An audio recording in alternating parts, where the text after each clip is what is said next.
तो चलिए हम लोग आज की क्लास में पढ़ने जा रहे हैं बेटा मोलल अवनमन स्थिरांक। क्या पढ़ेंगे?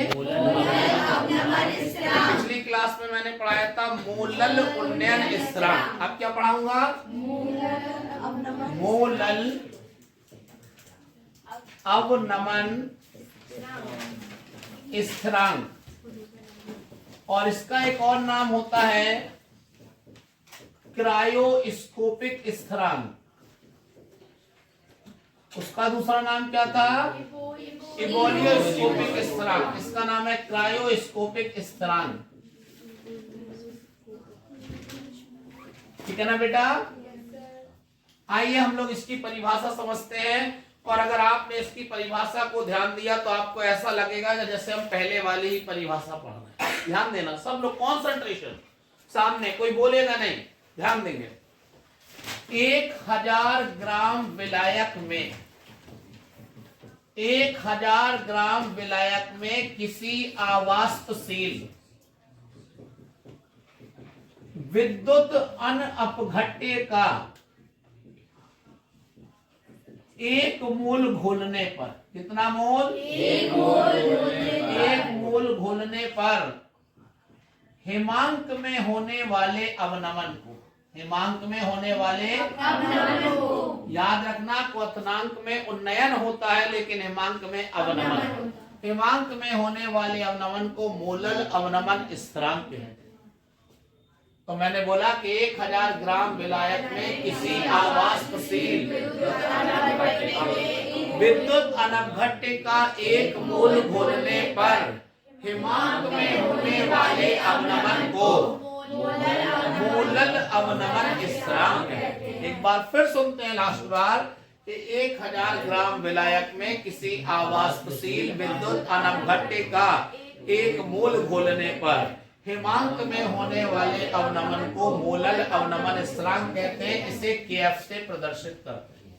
किससे करते हैं? केएफ से। इसका मात्रक केल्विन किलोग्राम प्रति मोल या डिग्री सेंटीग्रेड किलोग्राम प्रति मोल या केल्विन मोलल इनवर्स या डिग्री सेंटीग्रेड मोलल इनवर्स।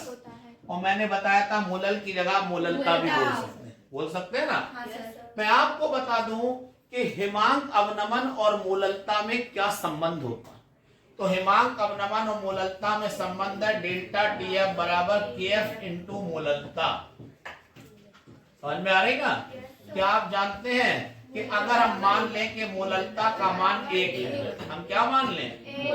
मोललता का मान 1 मान लें तो डेल्टा टीएफ बराबर आ जाएगा केएफ। और इसके आधार पर मोलल अवनमन स्थिरांक की एक और परिभाषा का जन्म हो जाएगा।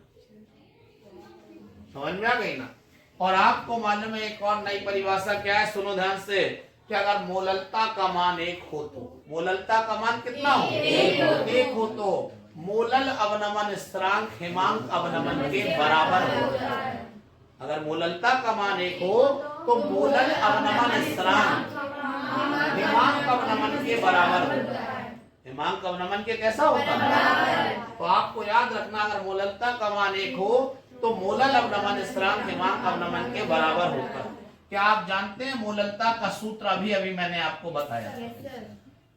मैंने आपको बताया था कि मोललता बराबर सूत्र होता है WB into 1000 upon MB into, और आप चाहो तो ये मान उठा के सूत्र में फिर से रख सकते हो। और जब रखोगे तो डेल्टा TF बराबर हो जाएगा KF into WB into 1000 upon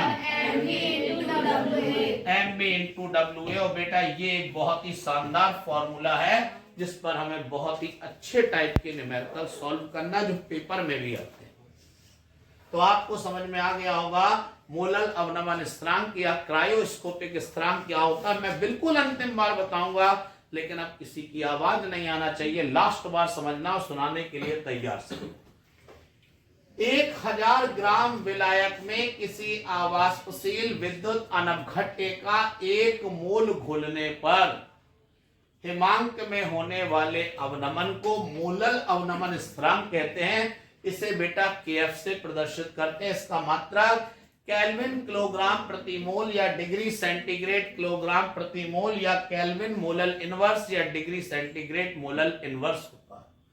delta TF बराबर होता है बेटा केएफ इंटू मोललता। हमने बताया कि अगर मोललता का मान 1 हो तो डेल्टा टीएफ बराबर हो जाएगा केएफ, और इस आधार पर मोलल अवनमन स्थिरांक की एक और परिभाषा बन जाएगी। क्या बनेगी कि यदि मोललता का मान 1 हो तो मोलल अवनमन स्थिरांक हिमांक अवनमन के बराबर होता है। मोललता का मान 1 हो तो मोलल अवनमन स्थिरांक हिमांक अवनमन के बराबर होता है। और मैंने बताया चूंकि मोललता बराबर होता है WB into 1000 upon MB into WA, तो आप इस फॉर्मूले में मोललता की जगह ये वाला मान रख देंगे, तो डेल्टा टीएफ बराबर KF into WB into 1000 upon MB into WA आपके पास आ जाएगा। तो ये मैंने आपको काफी डिटेल में काफी अच्छी तरीके से मोलल अवनमन स्थिरांक पढ़ा दिए। अब मैं आपको 2 और हेडिंग बताने जा रहा हूं, वो भी आप समझ लें। और वो क्या है, तो उसमें से पहली है मोलर उन्नयन स्थिरांक। ध्यान देना, मोलर उन्नयन स्थिरांक या इसे हम ग्राम आणविक उन्नयन स्थिरांक भी बोलते हैं। उन्नयन स्थिरांक जगह कम पड़ गई, देखो अब कोई बुरा ना मानना, स्थिरांक हमने शॉर्ट में लिख दिया, समझ में आ गई ना। तो मोलर उन्नयन स्थिरांक या इसी का दूसरा नाम है ग्राम आणविक उन्नयन स्थिरांक। और एक इसी में पढ़ेंगे हम लोग मोलर अवनमन स्थिरांक। मोलर अवनमन स्थिरांक या इसका दूसरा नाम है ग्राम आणविक अवनमन स्थिरांक। अवनमन स्थिरांक, समझे ना, ये 2 परिभाषाएं पढ़ना। तो बेटा मोलर जब आ जाएगा, मोलर, तो तुम्हें बता दूं मैं बिल्कुल यही परिभाषा है जो यहां चल रही है, बस एक बहुत छोटा सा अंतर है। जब मोलर आएगा तो तुम्हें 100 ग्राम विलायक लेना। मोलल वाले में विलायक ले रहे थे 1000 ग्राम, इसमें लेना है 100 ग्राम। तो परिभाषा क्या बन रही, सुन लो सब लोग। 100 ग्राम विलायक में किसी आवाष्पशील विद्युत अनअपघट्य का 1 मोल घोलने पर, हमने बोला कि 100 ग्राम विलायक में किसी अवाष्पशील विद्युत अनअपघट्य का 1 मोल घोलने पर क्वथनांक में होने वाले उन्नयन को मोलर उन्नयन स्थिरांक कहते हैं।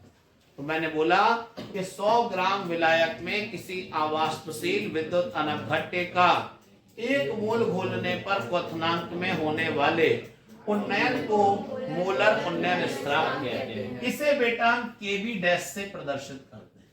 किससे करते हैं? इसका मात्रक केल्विन प्रति मोल या डिग्री सेंटीग्रेड प्रति मोल होता है। इसका जो मात्रक है वो केल्विन प्रति मोल या डिग्री सेंटीग्रेड प्रति मोल होता है। और अगर हम इसका सूत्र लिखें तो डेल्टा टीबी बराबर हो जाता है केबी डैश इंटू WB इंटू 100। यहां फॉर्मूले में देखो 1000 चल रहा था, ये मोलर का फॉर्मूला है तो 100 लिखना पड़ता है, यही बस ध्यान रखना, अपॉन MB इंटू WA। तो ये भी फॉर्मूला सवालों में यूज हो सकता है। तो हमने क्या बताया, एक बार लास्ट बार अंतिम बार समझेंगे कि 100 ग्राम विलायक में किसी आवाष्पशील विद्युत अनअपघट्य का 1 मोल घोलने पर क्वथनांक में होने वाले उन्नयन को मोलर उन्नयन स्थिरांक कहते हैं। इसे केबी डैश से प्रदर्शित करते हैं। इसका मात्रक केल्विन प्रति मोल या डिग्री सेंटीग्रेड प्रति मोल होता है। सूत्र है डेल्टा टीबी बराबर KB dash into WB into 100 upon MB into W। अब अगर हम लोग देखें मोलर अवनमन स्थिरांक क्या आप जानते हैं? आप लोग खुद इसकी परिभाषा बना के हमें सुना सकते हैं। आपको मैं 10 सेकंड देता हूं, अपने मन में सोचो जरा इसकी परिभाषा क्या हो सकती है।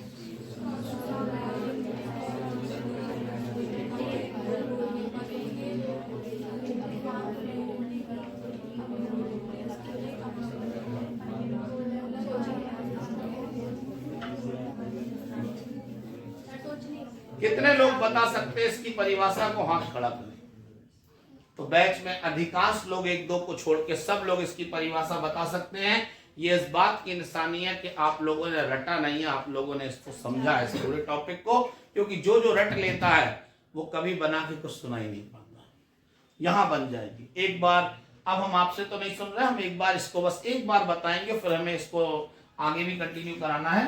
तो हम लोग लिखेंगे कि 100 ग्राम विलायक में, किसमें? 100 ग्राम विलायक में किसी आवासशील विद्युत अन अपघट्य का एक मोल घोलने पर, एक मोल क्या करने पर? घोलने पर हिमांक में होने वाले अवनमन को, हिमांक में होने वाले अवनमन को मोलर अवनमन स्थिरांक कहते हैं। समझ में आ गया ना? यही सोच रहे थे ना आप लोग। मैं आपको बता दूं, इसे हम KF डैश से प्रदर्शित करते हैं। किससे प्रदर्शित करते हैं? KF डैश से प्रदर्शित करते हैं। इसका मात्रा केल्विन प्रति मोल या डिग्री सेंटीग्रेड प्रति मोल होता है।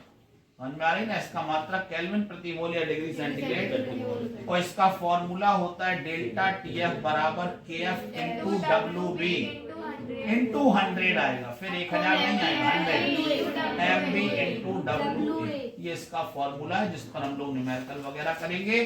चूंकि समय की कमी है इसलिए अब हम इसे और एक्सप्लेन नहीं कर पाएंगे।